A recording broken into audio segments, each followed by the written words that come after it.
For anyone who doesn't know me, my name's David Ince, and I'm the event director for the Oceanology portfolio, which incorporates Oceanology International Americas, as we said, next February in San Diego, and also the Oceanology International event that takes place in London that we just had in March of this year, and that we'll be back in London in 2024. I've got a couple of other people that are on the call or on this webinar as well. Jim Yarish is our sales manager who's based in our Newark, Connecticut office. Mike Ince, who's the OiA marketing manager or Oceanology marketing manager, and Carlos Fernandez, who's the Oceanology conference manager. So between the four of us and other members of the team in various places, we're responsible for pulling together all of the exhibition, the conference, the marketing, and getting an audience into the room. Happy for any questions to be asked as we go, or if you want to save them for the end, that's fine as well. And as I said, we can share this document with anyone who's interested post-event. As I said, I want to just run through a little bit around the event proposition, some of the key features and things that we're currently building in and around the event to get people to San Diego in February. Have a quick look at the conference and spend just a little bit of time talking about the audiences that we're looking to attract and that we're spending, I suppose, the most amount of our time on to try and deliver a successful event to any of the exhibitors and make sure that we can grow and develop OiA Americas as we do in the rest of the world. And as I said, questions can be jumped in at any time. Either feel free to just jump in, or if you want to put your hand up or put it on the chat, Mike or Carlos will be having a look and they can jump in with the mic as well and just let me know. So in terms of the event itself, it's been born out of the back of Oceanology International, which takes place every 2 years in London, a really strong established event that's been running now for almost 55 years. Both of the events are around connecting the ocean technology, ocean science and ocean engineering communities. We think that there is a growing opportunity to use our American show as a base from a regional perspective, to counterbalance the London event, and really connect anyone that's involved in protecting, sustainably operating or exploring oceans and waterways, predominantly in and around the Americas. It's a trade show. It's around technology and innovative solutions. And all of the people that attend and that we're looking to bring to San Diego, as we say, unified by that use of different sorts of ocean technology and requiring different ocean types of solutions. You know, we want to bring together ocean professionals, facilitate ocean connections, and showcase that innovation and technology that surrounds the whole of the blue economy. That's always been the vision of the show, and over the next few years, you know, this isn't a one-off. We started the show in 2017, have run it twice, unable to run the show in 2021 due to COVID, but 2023 is the first of our next grouping of steps to try and develop and build an event that becomes of parity with the London show over the next few years. It won't happen for 2021, but this is certainly the first of that new steps for us to be doing that. So it's all around connections. It's around bringing different facets of industry, academia, research, and government together, get them into the same room to look at those technological solutions that will help them work.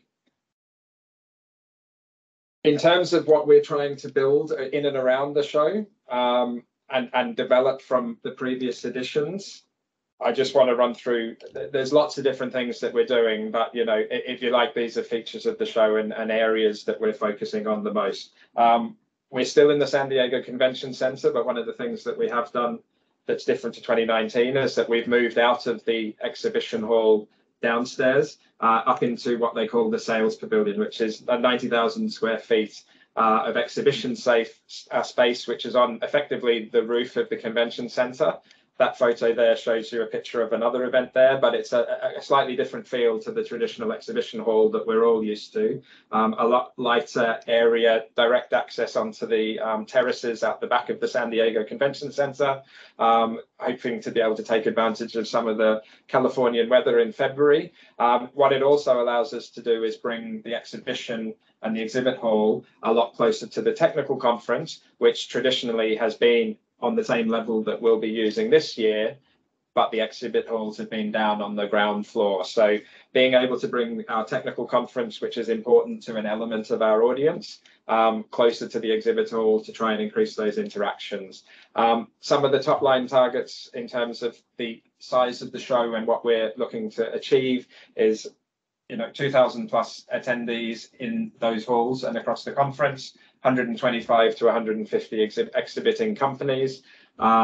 We've got a keynote exhibition theatre, the Ocean Futures Theatre, which will be on the exhibition hall, which will be where we will provide the top line plenary sessions, if you like, that are focusing on the new blue economy, the energy transition, which is obviously of huge importance in the US right now with a rapidly changing landscape, and also looking at ocean health and security. So those Ocean Futures Theatre content sessions will be a series of panels with invited speakers and guests from across the whole of the ocean economy in the US, Canada, Asia, and the like. Concurrent to that Ocean Futures Theatre, which is in the exhibit hall, we have a full technical conference which will run for the 3 days of 2 rooms of technical content. There's opportunities for exhibitors to get involved in that, which I'll touch on in a moment. The main point at this juncture, though, is that those conference rooms are within about 30 meters of the exhibit hall, so really nicely accessible, with lots of opportunity from a networking point of view to make sure that delegates and attendees and visitors and exhibitors are easily able to mingle at various points throughout the event. We do have a technology showcase area that we're starting to build in the center of the exhibition, understanding that the nature of many exhibit halls in the US is quite often focused on pipe and drape and maybe not so much the larger kit. This is an opportunity for any manufacturers predominantly that have got larger scale kit but maybe aren't wanting to have a huge booth to accommodate that, where we will still be able to have different areas or items of technology on display, physical kit, which is at the heart of what we do across Oceanology International in London. It's a very focused technology driven show, and we want to be able to start to build that out in the San Diego event. We will still have our dedicated focus on ocean ICT, as we do with all of the oceanology events, specifically looking at specialist information and communications technology focused on data acquisition, artificial intelligence, hardware solutions, and the like.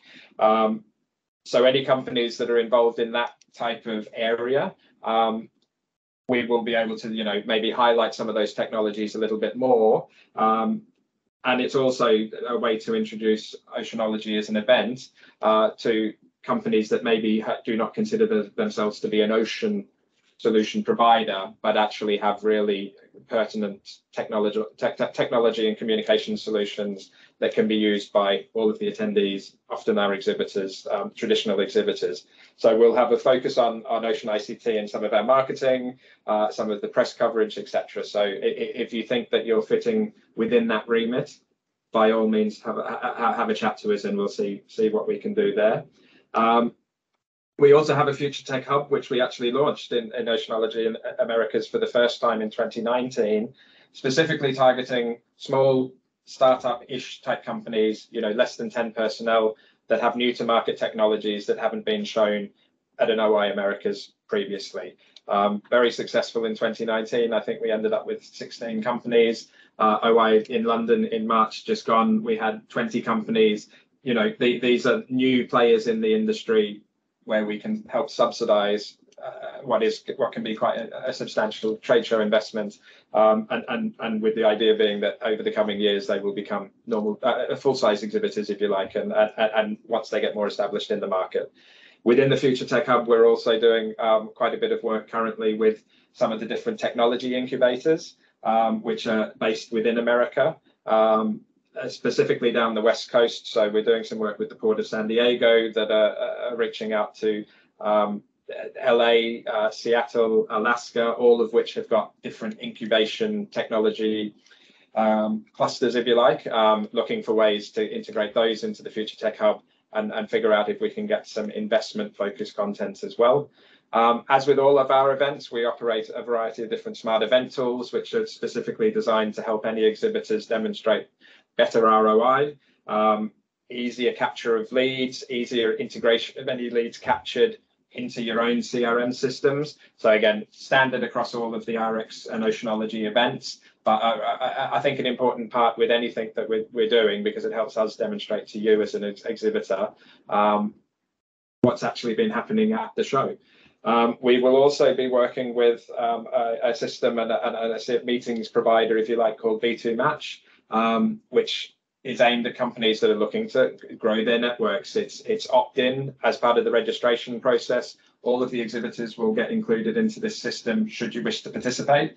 And it's just another way to try and build connections with attendees who want to engage on that platform before the show, with the idea of holding a couple of days of meetings on site in a specific area. Again, if you've got a smaller booth, there'll be a dedicated meetings area where you can schedule some meetings with some like-minded attendees that are interested in what you do. And again, all demonstrating, easier ROI and hopefully a wider network of people that you've connected with at the show. As with any Oceanology, we'll be running an Ocean Social program. That's still in development now. Needless to say, we're in San Diego. It's quite a good place to socialize and to network. So we will have a series of social events that take place within the business hours of the show. And then if previous events are anything to look at, we're a 5-minute walk or 2-minute walk from the Gaslamp district, where exhibitors and various people that know each other can then go off after hours and continue some of those conversations. Industry town halls, just to go to the bottom, we've got lots of different conversations happening with different organizations like NOAA, Port of San Diego, I just mentioned, with their technology incubator networks. So what we want to develop is a series of industry-focused town halls that are sort of aimed at yourselves as exhibitors as the key audience to attend those, looking at technology requirements, ways to boost networks, and ultimately gain business. So those are a work in progress at the moment, but I have no doubt that we'll have at least a couple of things a day that will fit in that bill to go in as part of the rest of the content program.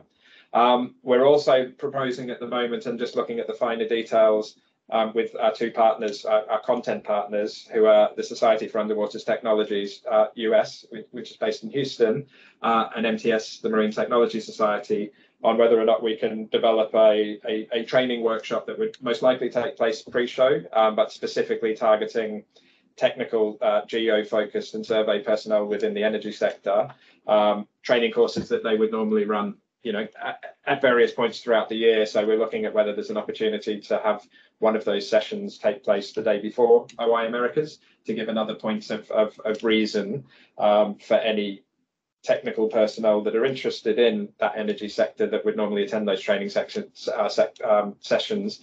to get to San Diego in February, and then they can tie in a trip to the trade show at the same time. So lots of different things that are happening in terms of event features that we're building, all revolving around that connection and network building within our community of Oceanology visitors, delegates, and exhibitors. I mentioned the technical conference before. It's an important sort of part of the event. We are a trade show first and foremost. I think that's really important to be thinking about, but our technical program is a really important way of attracting certain levels of attendee and delegate.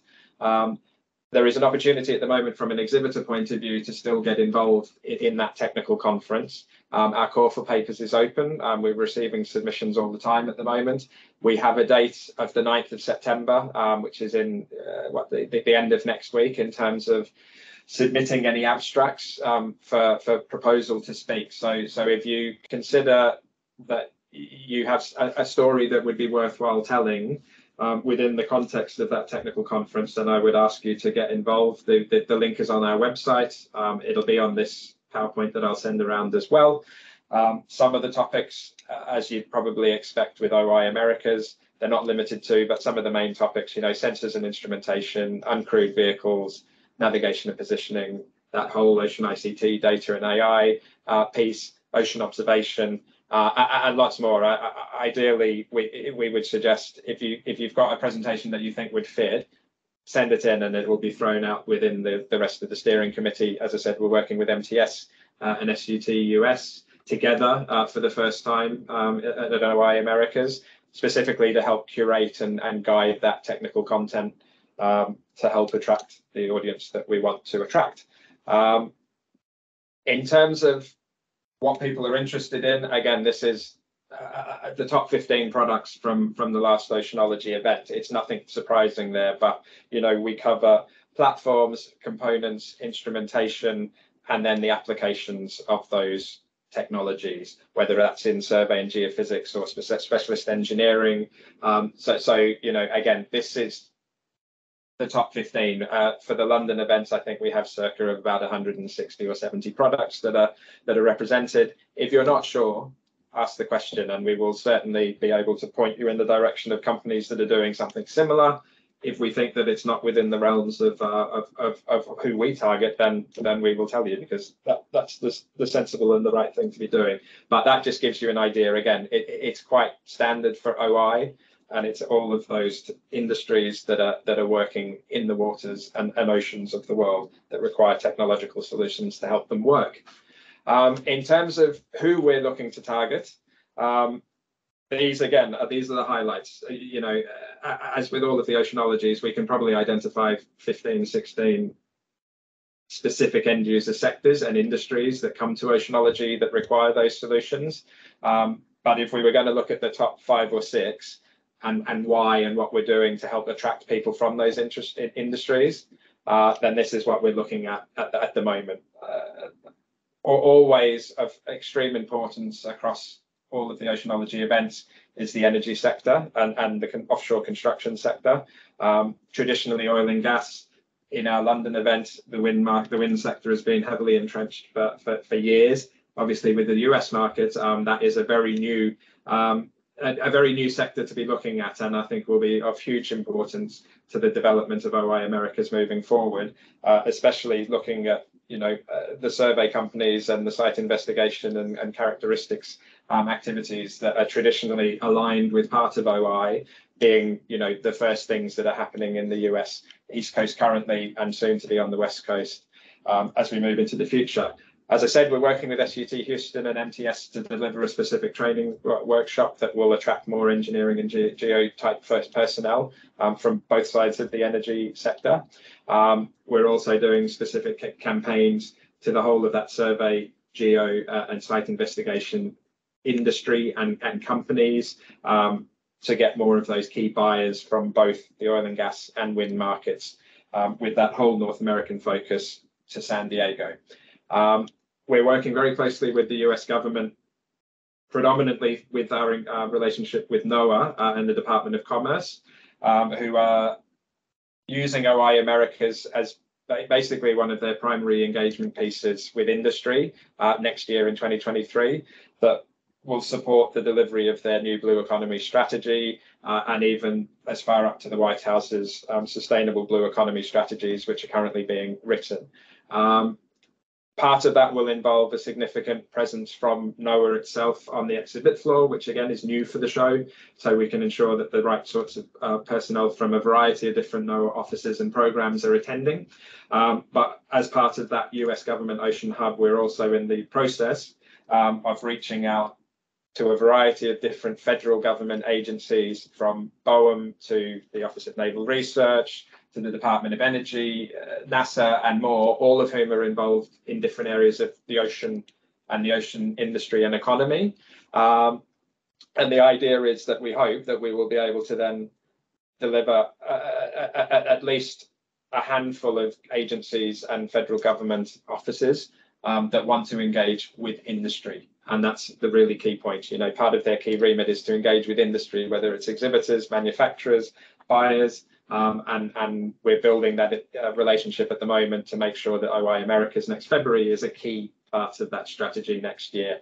They will also curate a variety of workshop and town hall focused panel content, if you like, that's focusing on how they can, as the US government and how they as NOAA can engage better, again, with exhibitors and with industry personnel, even going so far as to look at specific, technology requirements that they may have over the coming years to help them deliver that strategy. So all currently in development, but very much looking very positive over the next couple of months.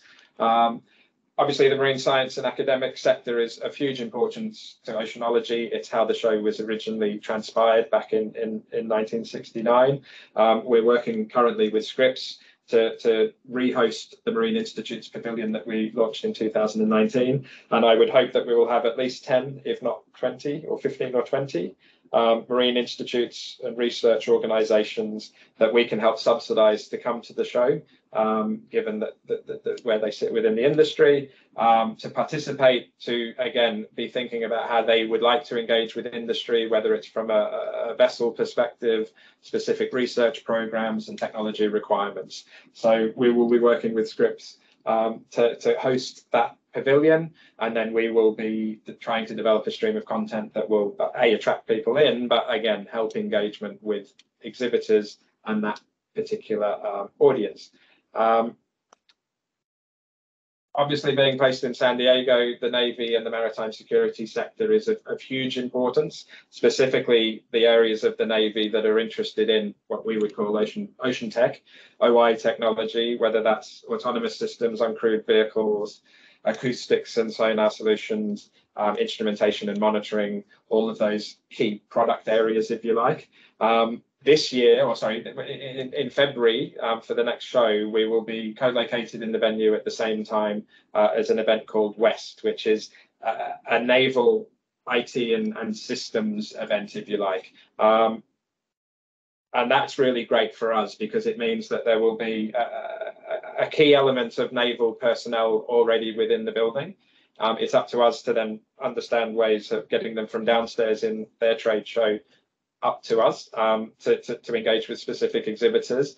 But the great news is that the event is on at the same time. So we've already agreed that we will make it easy access between the two shows, so that West attendees will be able to come upstairs to Oceanology, potentially with some of our exhibitors, as I know already from talking to some of the companies that are exhibiting, they will have customers that are already downstairs, so they will be able to bring them upstairs. And we'll make sure that there's easy entrance between those two shows. We're currently working with AFCEA, who are the organisers of West, to work out whether we can find some common ground in terms of a collaborative piece of content that would be interesting to the West attendees that are, again, interested in uncrewed systems, ocean observations, ocean data, etc. And we've also discussed, having at least one of those ocean social events being cross-functional in terms of being able to make sure that the right people that are attending West, and it's a sub-element of the Navy that we're talking about that are interested in oceanology, making sure that those right people are aware that we're upstairs and are invited to attend. Some of the main AUV manufacturers, those prime contractors are already in attendance at West. So again, there's different ways, I think, as exhibitors, you'll be able to tap into that, and that we as an event will be able to have some cross collaboration. We're also building engagement with SDMAC, which is the San Diego Military Advisory Council, to see whether there's potential to have a naval focused, again, town hall, helping exhibitors to navigate that supply chain, understand the requirements, etc. So lots of stuff that is going on there to try and build that audience for us. And that feeds into the next area of visitor engagement that we're really focusing on and highlighting at the moment is that local San Diego market, building an audience. We're working with MTS's San Diego chapter, as I said, the Port of San Diego, Scripps, the Chamber of Commerce, and various other groups, to just make sure that the industry, that blue tech industry and blue economy industry in San Diego is aware that our event is on, and that it's a no-brainer for them to attend. And then we will obviously populate the audience with people from the rest of the Americas, Canada, and various places around the world.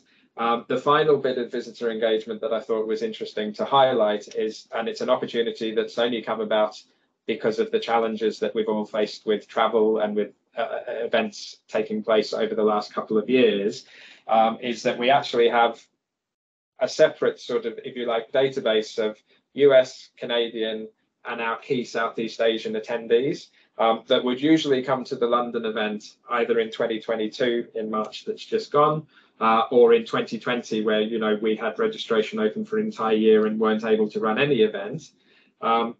They would normally not be one of our primary targets to get to San Diego, because we don't want everyone to just not go to that event and go to this one.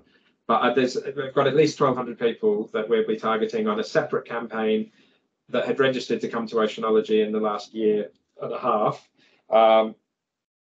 that weren't able to travel for whatever reason, either because they weren't able to leave their country, or with the US in March, it was still a little bit hazy with some people whether they wanted to travel. So a really fresh opportunity for us to be able to focus on and target, again, that we would not normally do. Traditionally with OiA Americas, at least 90% of the event would not normally come to London. It's a completely separate audience, but we think, for these people in particular, there's a different opportunity for this year, especially, to get them to San Diego. So these are I think the things that we're focusing on the most.